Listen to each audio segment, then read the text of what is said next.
Hey everybody, what is going on? I am Maximus Rex, and this is Big Baby Reviews. Today's Saturday, so it is Eric Larson Day. We're looking at the Savage Dragon issue number 22, September 1995. First things first, looking at this cover, I complimented Rob Liefeld a few reviews ago about trying some dirty, gritty kind of textures on some of his work. Got to give the same props to Eric Larson on this cover here. Even more so than what Rob Liefeld did, though, because he's got all the splatter up here and went pretty hard up around this area, left this open, which is nice, and down here just went kind of nuts with the white medium, I feel like, on the top there, and just kind of not quite sure what he's going for, but it's nice and kind of expressive and maybe a little bit kind of manga-ish. I don't know how else to describe it, but I think it works pretty well here. Pretty cool. And I mean, his turtles, man, he drew those really quick and kind of sketchy, but all of it works. It's very energetic. Has a lot of energy, right? That's all I can say about it. Some stark shadows too in the dragon, pretty cool. And a bit of a Sin City vibe with the rest in the background here and the heavy shadow, and we're going to see inside there's a bit of a Sin City vibe as well in some sequences here. So Eric Larson, creator, writer, pencil, inker, Chris Eliopoulos, letterer, Ruben Rude, and Antonia Cole are colorists. So I like this Cyberface suit that he's got on, which is pretty funny, but this tweed kind of texture that some sort of screen tone that he's put on there, I think works really well, and it's pretty cool, actually. And what they're saying here is, of course, Cyberforce, because he testified against Overlord, he's free to go. They're not comfortable with that, but, you know, it was worth it to get Overlord, is what they're saying. So I don't know if that's going to be a plot point later on involving Cyberface. I imagine so. B story here, Rapture's kind of getting a new apartment ready for Dragon to come back. And, you know, this character here, I forget her name. In this case, Rapture calls her Sarah, so that's her real name. Not sure what her code name is, or superhero name. And she's wondering about this waterbend. She wants to touch it, and of course, Rapture's like, hands off, girl, don't even think about it. You know, and then boom, we're somewhere else here. At least at first I wasn't quite sure, so a bit confusing storytelling-wise, because I thought they were crashing into Rapture's apartment, or whatever that apartment is, maybe Dragon's apartment. But this is actually a story and something happening elsewhere with the Dragon and the Ninja Turtles. So this is how we're introduced to it. Great double page splash. Great Eric Larson drawing with some, you know, crazy anatomy and musculature and poses. And I've always thought he does the Ninja Turtles really well. They look great.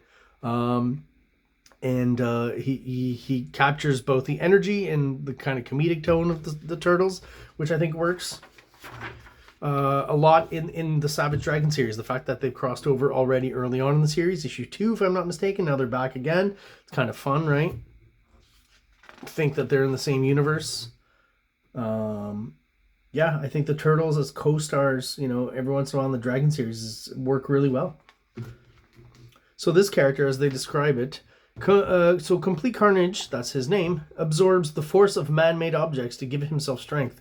That building collapsing means he's made himself really powerful. So that's all you need to know about this guy.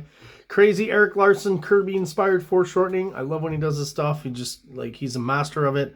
You know, the level at which he can exaggerate it, where it still works. The fist is huge, the head is small, the foot is tiny, you know, and it all works. And, you know, you can kind of see these lines in the back? They're kind of indicating, you know, the general sense in which the foreshortening should happen. So that helps you out as well as an artist. Just a great shot, though. Looks like pretty much like a He-Man villain there. So this I thought was a pretty good depiction of a nunchuck just landing in someone's face. That's pretty good. Maybe could have smushed the face in a bit, but, you know, this character's super strong, so it makes sense that, you know, his density would be able to at least match the nunchucks. But all the impact here, again, why he chooses to have the lines coming from the bottom actually go through the figure and not at the top, don't know how he figured that out, but that's such a smart, it just works really well. You know, I don't know if I would figure that out on my own, but now I'm gonna have to steal that. And then we get a sequence where I feel is very Frank Miller inspired, just because they go and break out and down into the sewers, which is similar to a Daredevil storyline back in the day where he goes underground, and then in Ronin he does it as well. And you get a lot of the same kind of rendering where once they're underground, they're just silhouettes. So again, to me, does seem very much inspired by Frank Miller. This whole page for sure, right? Again, very much Daredevil kind of Ronin vibe. And I mean, with the Savage Dragon up until the end of the issue, it's basically just one big fight against this this huge character here with the Ninja Turtles trying to help him out. And then we're back to B story with Rapture and Sarah here, who actually, Horridus, that's her name, it just came back, who actually touches the waterbed. Obviously, we know what's going to happen there. Pierces it, and then Rapture, you know, very angry. I like this shot here. It's pretty good. Like, you know, she's almost acting like she's a dog here. Yip, yip, yip. Who's in trouble. So I think this the foreshortening, the character in the foreground here, this great composition, really well done. Even the movement of Rapture, like she's really running there. Very nice. We've got Savage Dragon and Raphael pinup by Simon Bisley and Eric Larson. So that I'm going to assume is drawn by Bisley and inked by Larson. Pretty good result there. I think Larson was probably pretty loyal, pretty close to what Bisley threw down pencil-wise. It looks more... I couldn't really... don't think would recognize it as a Larson line. The only kind of telltale signs is maybe a bit of the screen tone that he added here. It's kind of a Larson staple that he uses. And the signature, obviously. But yeah, I just wouldn't have guessed that. And is that Bisley throwing in, like, you know, the dragon all of a sudden has, like, weird kind of dragon fins coming out of his arm there? That's a Bisley flourish. And this leg here is, you know, nothing to do with this Savage Dragon. That's all Bisley. Proportion-wise, though, I do think he's a bit off because this... well, listen, the Ninja Turtles at this point all have red masks in this series, right? Just like the original Mirage kind of stuff. So I'm not quite sure who this is. I'm going to assume maybe Raphael. Oh, I'm an idiot. It is Raphael. And he's got a sigh here. I should have known. But yeah, proportion-wise, I really do think the dragon, as shown throughout this comic, is a lot bigger than any of the Ninja Turtles. They're all like actually pretty short, like 5'2", 5'3", right? If I'm not mistaken. Like officially, they're pretty short. So Dragon should kind of tower over him here. The battle ensues, continues. So he's kind of I've seen this layout pretty much throughout the comic. He's using it pretty much everywhere. I don't know if that's where that's coming from. I feel like that might be a Kirby thing as well, or similar to Kirby. But I like how the two images kind of bookend the storytelling bits in the middle here. So here he pulls him into the water, right? But because of the mass, he can't swim out, right? So afraid he's gonna drown, right? So I just can't kill him. I can't just kill him, rather. So he goes and gets him, but he's already dead. And what we see here, the dragon hasn't seen, is someone's hand kind of grabbing onto his head here. So we don't know exactly how he died, do we? We're not quite sure. And I'm assuming, once again, because Larson's clever, that's a future storyline in the making for sure. I love this shot of the turtle here. So quickly drawn, but just the surprised expression on his face. That's a little, you know, the cartooniness of it. I just think it's very nice, very effective. Good body language. So Larson, Dragon with the turtles, heads back home. And this is the view that they're greeted with. So the Ninja Turtle's like, hey, you know. And Rapture's basically all wet. Larson always pushing the limits of how much of the female anatomy he's willing to show in the comic.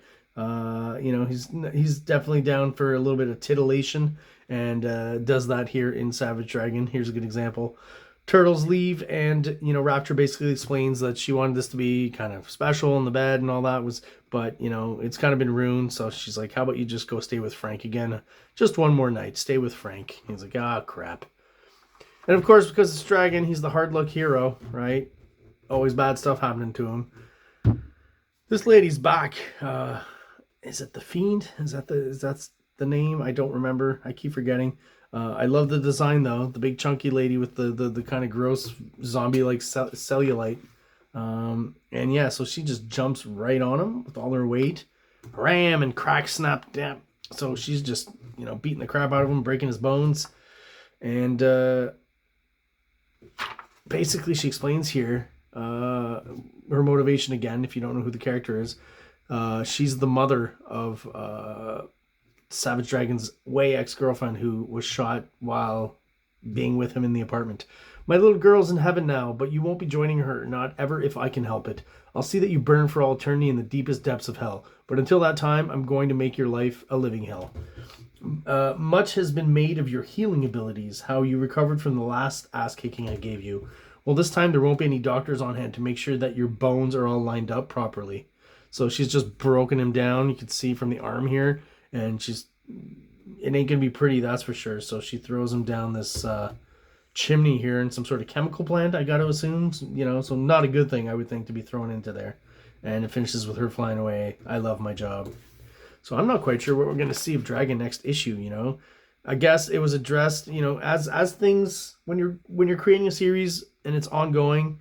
You know, my Big Baby series is 13 issues, so after a while, by issue 4, 5, 6, stuff that you've written in the past starts to kind of, in those past issues, starts to come back, and you're like, hey, I could take that and bring that back in that element and do some more stories. So I feel like Larson's, you know, he's up to almost 300 issues now after all those years. So he's got to be using any old little bits he can for plot points and future storylines. So anytime you get an idea like that, where you're like, hey, wait a minute, you know, I can bring some stuff back here. So before, where he established the dragon, you know, if his arms are broken, they're not set properly, they'll heal wrong because he heals really quickly. Now that he's established that, oh, well, then that means that I can, you know, push it further with what's clearly started in this issue and what we're going to find out happens next issue. I'm actually genuinely excited to see. This Dragon, again, the best written Image series. Every issue leaves you wanting to read the next issue 100%. Very rarely is that not the case. And that's what's happening here. Again, this just the boldness of using the screen tone, just throwing a completely different color there. And I like it, and it totally works. Texturally, Larson can't be beat. Some of this art just makes me chuckle. And that is it, guys, for our review today. Don't want to waste too much time. It is Saturday. Get out there and have some fun. So that was the Savage Dragon issue number 22. If you're subscribed and you're still watching, thank you so much for still being there. If you're watching but you're not subscribed, please do so below. It only takes a quick second. It really helps the channel out, helps get us out there and our product out to people who are into comic books just like we are. So again, thank you for watching. Have a great weekend and have an awesome day. King Comics presents Big Baby, Volume 1, Issues 1 to 13. 204 pages of story and art. King Comics also presents Star Crasher one-shot, 32 pages, cosmic sci-fi surrealist adventure. You can find these fine comics at KINGCOMICS.CA, at MaximusRex13 on Instagram, or on Facebook, MaxRex or Big Baby.